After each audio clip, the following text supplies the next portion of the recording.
Fala pessoal, bem-vindos ao Código 171, o podcast que conta as histórias reais por trás dos maiores golpes financeiros. Eu sou o NJ, e antes de começar, Vocês já ouviram o Inciso B? A Bruna estreou quinta-feira passada com um quadro novo aqui no Código 171. Os golpes do dia a dia. Aqueles que não envolvem bilhões, mas que destroem vidas do mesmo jeito. Se você ainda não ouviu, vai lá, Inciso B, e depois me conta o que achou. Agora sim,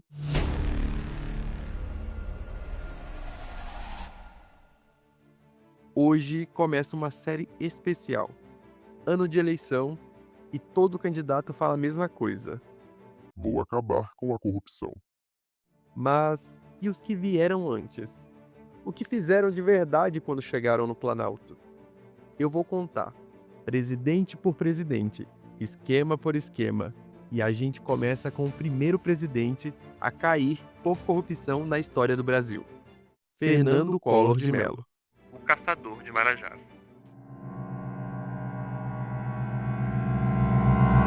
Em 1989. O Brasil acabava de sair de 21 anos de ditadura. A inflação passava de 80% ao mês. O país era um caos. E apareceu um cara diferente. Fernando Collor de Mello, ex-governador de Alagoas. 40 anos, jovem, bonito, atlético. Parecia um ator de novela. E tinha um slogan poderoso. Caçador de Marajás. Marajás eram os funcionários públicos com super salários. Gente que ganhava fortunas às custas do povo. Collor prometeu acabar com isso. Prometeu caçar os corruptos. Prometeu que quem roubasse ia para a cadeia. O Brasil acreditou. 35 milhões de votos. Ele derrotou Lula no segundo turno e se tornou o primeiro presidente eleito pelo voto direto, desde 1960. O mais jovem da história. E no discurso de posse, ele disse: Nada me repugna mais do que a corrupção. menos de 3 anos depois, ele seria o primeiro presidente da América Latina a sofrer impeachment por corrupção. Todo presidente tem um tesoureiro de campanha. O de Collor se chamava Paulo César Cavalcante Farias, PC Farias. Alagoano, empresário, amigo de infância de Collor, e o homem mais poderoso do Brasil sem ter sido eleito para nada. Quando Collor assumiu, PC não foi para o governo. Oficialmente, ficou de fora. Mas na prática, PC controlava tudo.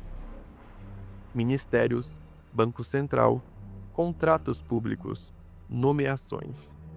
Era um governo paralelo. O senador Renan Calheiros, que conhecia o esquema de perto, disse depois: PC não era um governo paralelo. Ele estava acima do governo oficial.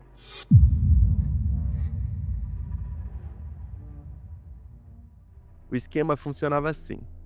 Empresários que queriam contratos com o governo pagavam propinas para PC. PC abria contas fantasmas em nomes de laranjas, e o dinheiro ia parar nas contas da família Collor. A casa da Dinda, mansão onde Collor morava em Brasília, era reformada com dinheiro de propina. As contas de luz, água, telefone, pagas por PC. O carro que o presidente dirigia, comprado com o cheque de um funcionário fantasma. Um Fiat Elba. E esse carro mudaria a história do Brasil. Maio de 1992. A revista Veja publica uma entrevista bombástica com Pedro Collor, o irmão do presidente. Pedro revelou tudo. Disse que PC Farias era o testa de ferro de Fernando, que os dois operavam esquemas juntos, que o discurso de caçador de Marajás era uma farsa. O Congresso instalou uma CPI.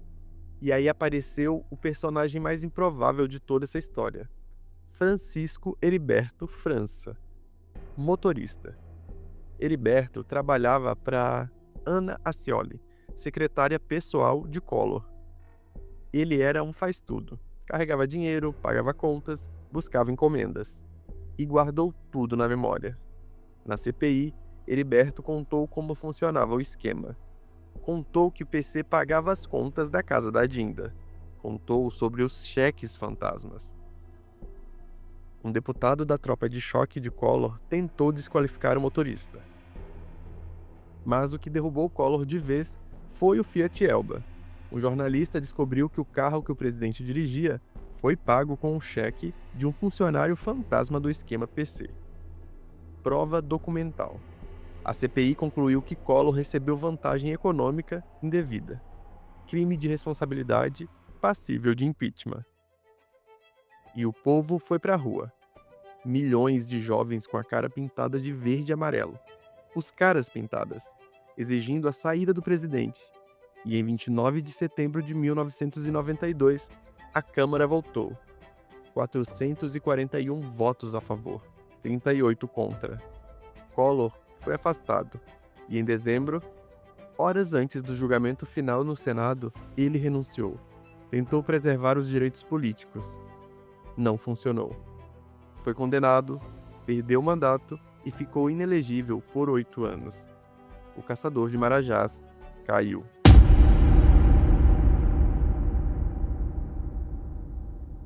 E PC Farias fugiu do Brasil em 93, mas foi encontrado no Hotel 5 Estrelas em Bangkok, na Tailândia, e foi trazido de volta, condenado a 7 anos de prisão, só que conseguiu liberdade condicional. E aí vem a parte mais sombria dessa história. 23 de junho de 96, PC Farias foi encontrado morto na casa de praia dele, em Maceió, junto com a namorada Susana Marcolino, os dois com tiro no peito. E na semana seguinte, PC iria depor numa CPI. Prometia entregar os nomes dos empresários que financiaram o esquema. Nunca entregou. O legista da Unicamp, Fortunato Badam Palhares, atestou: crime passional. Susana matou o PC e se suicidou. Caso encerrado. Só que não. Outros peritos contestaram o laudo. Disseram que era impossível. A arma estava num cofre trancado. As posições dos corpos não batiam e as manchas de sangue contavam outra história. E em 1999 veio a bomba. O ex-governador de Alagoas disse à CPI do narcotráfico que Badam Palhares recebeu 400 mil do irmão de PC, Augusto Farias, para fraudar o laudo. Augusto Farias foi indiciado por encomendar o assassinato do próprio irmão, mas tinha foro privilegiado. Era deputado federal e o processo foi para o STF e foi arquivado por falta de provas. Ninguém foi preso. O caçador de Marajás, o cara que prometeu caçar corruptos, virou o maior de todos. E sabe o mais irônico? Collor voltou. Em 2006, ele foi eleito senador por Alagoas.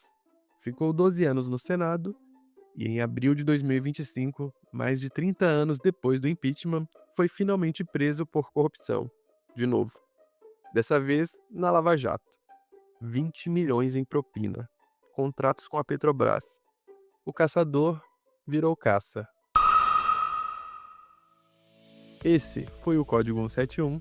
Eu sou o NJ e semana que vem o próximo presidente e o próximo esquema. A série Os Golpes da República continua.